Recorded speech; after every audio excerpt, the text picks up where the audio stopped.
Alright guys, so I wanted to make a video about the Bolt EV recall while I was charging. You might be able to see my battery percentage is 29%, and the reason I bring that up is because technically right now I am below the parameters that Chevrolet suggests you to keep your Bolt in, or wants people to keep their Bolts in to avoid battery fires.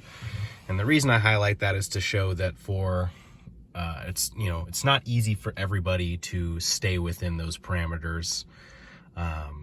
And some people, like even it's 1%, whatever, but it could be a couple more percent, or, I could be significantly lower than 29%. I could be at 21%. I could be at whatever. It doesn't matter. Anyways, let's talk about the Bolt recall situation. If you don't know, Chevy has recently announced that they are recalling every single Chevrolet Bolt, including the 2022 models and the 2022 EUV, for battery fire risks. Basically, there's potential defects in every single Chevrolet Bolt battery cell that has the potential to cause fire. In most cases, while charging, usually when your battery's either severely discharged or overcharged. I believe there's a couple people that have had EV fires or Bolt fires from non-charging related situations, but I also believe the majority of them have been charger related. Don't quote me on this, but I think at the time of me making this video, there have been 16 total Bolt EV fires, one of which was a 2020. The rest were 2017 through 2019. And yeah, so now everybody that owns a Bolt EV or a Bolt EUV is in a position where they have to either try to negotiate a buyback with Chevrolet, they either have to wait who knows how long to get a new battery pack, or they have to trade in, sell the vehicle to get something else if they don't want to deal with the situation. Let's talk about me. I am 27 years old. I got my Bolt EV. It's a 2021. About 3 months ago, maybe a little bit longer than 3 months ago. I financed it for $27,000 basically. I want to say it was about $28K after Gap and everything like that. Pretty expensive car for how much I earn, but I work at a solar company. I can charge for free at work, so I could immediately take off any gas prices off the car payment. And so realistically, it's kind of as if I financed a car where I have like a $350 car payment, something like that. Still a pretty high car payment, but it works for my life. I knew that I wanted an electric vehicle because they excite me, and I did a lot of research on the Bolt before I got it. Now I really don't know what I'm gonna do.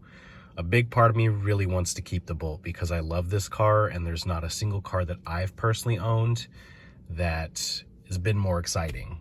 This car is really fast, for what it is. This car will go 0 to 60 in 6.5 seconds, and I want to say 0 to 40 to 0 to 50 feels significantly faster, and then it kind of tapers off. So it's a fast car, it's a quick car, it feels quick.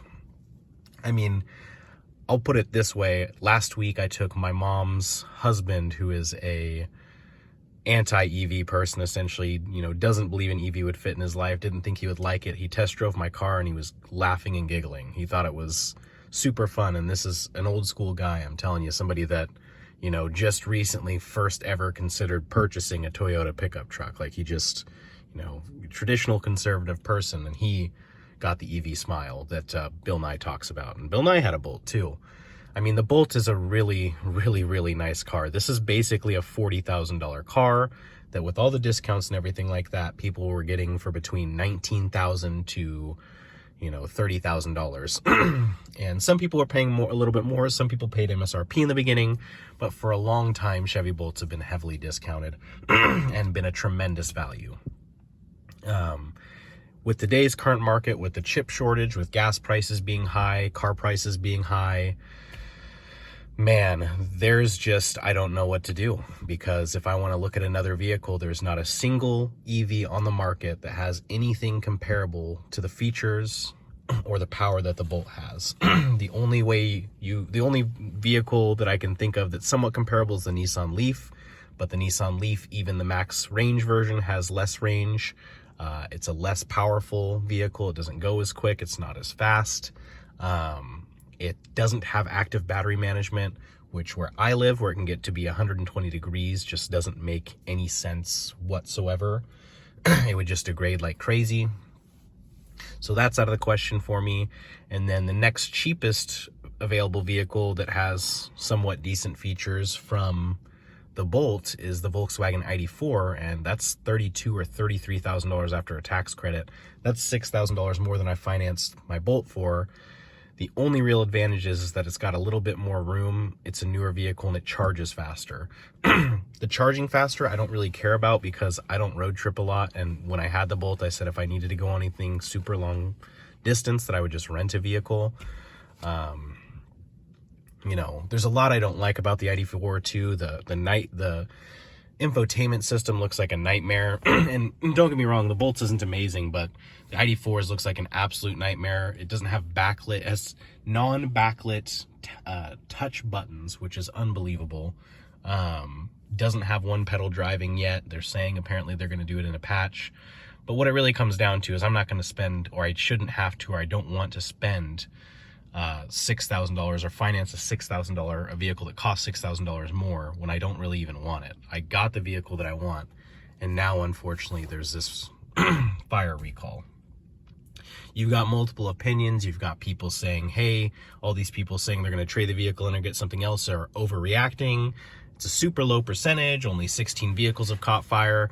You've got other people saying that, you know, you've got people on the other side saying they just can't risk it, or, you know, various other reasons. I'm torn because I really don't know what I want to do. I also do need to apologize. I'm constantly clearing my throat. I have COVID. The resurgence has hit and it got me, so still kind of sick.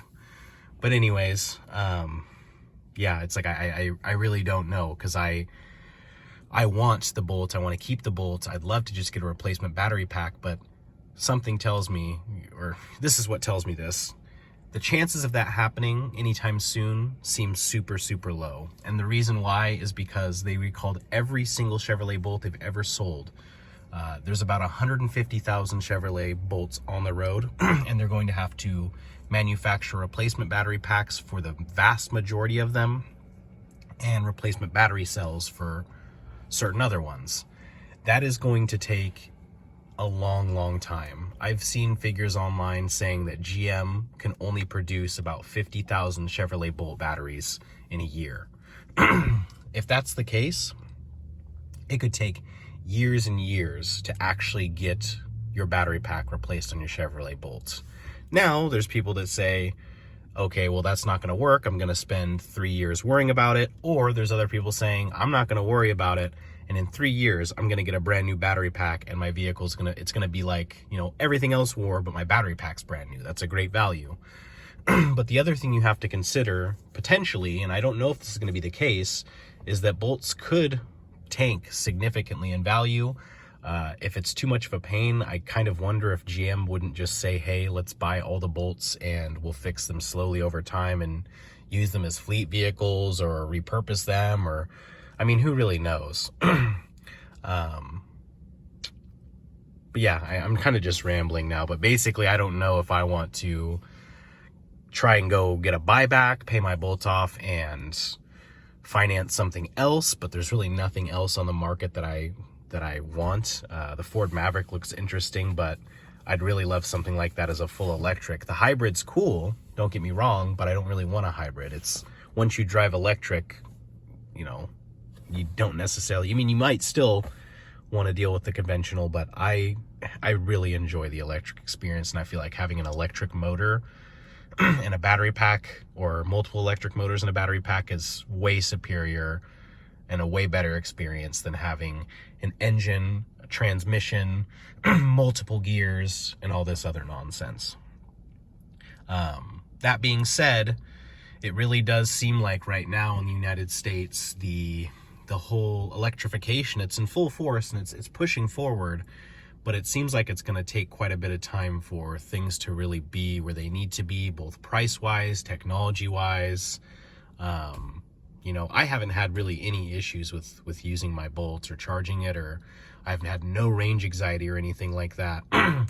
But to have to deal with this battery situation, and this isn't the first electric vehicle to have a battery fire. Hyundai's dealt with similar issues. There was an ID.3 in Europe that just caught on fire, and people are saying that Volkswagen used LG batteries, and it's entirely possible those could get recalled. It's just a mess.